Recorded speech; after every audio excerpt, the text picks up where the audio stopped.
again, Mr. Calix here from Math Magicians.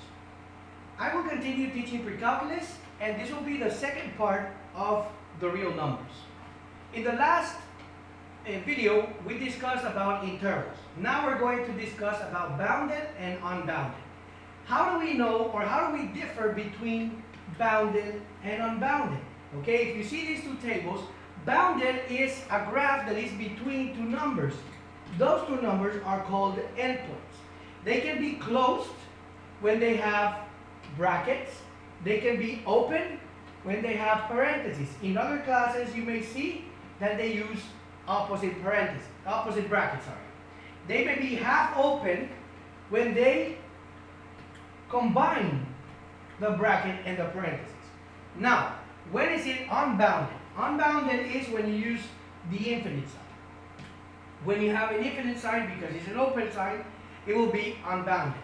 Now, how do we differ from closed and open in an unbounded?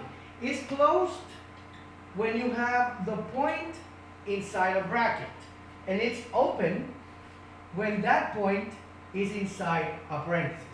With this in mind, we'll continue with the next exercise. Okay, in the following exercises, convert to inequality notation. Find the endpoints, let's move this, find the endpoints and state whether the interval is bounded or unbounded and its type. Okay, so we will change our color. Well, let's leave it with black.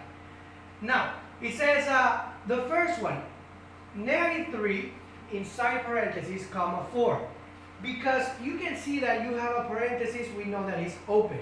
That means that we're not going to include that part on our answer. How are we going to write our interval? Our interval will be -3 less than x. But the next number, as you can see, has a bracket, indicating that it's part of the answer. So we put less or equal than 4. That would be our interval. Now, the endpoints. The endpoints are just the points that are given. -3, comma 4. I'll change that color.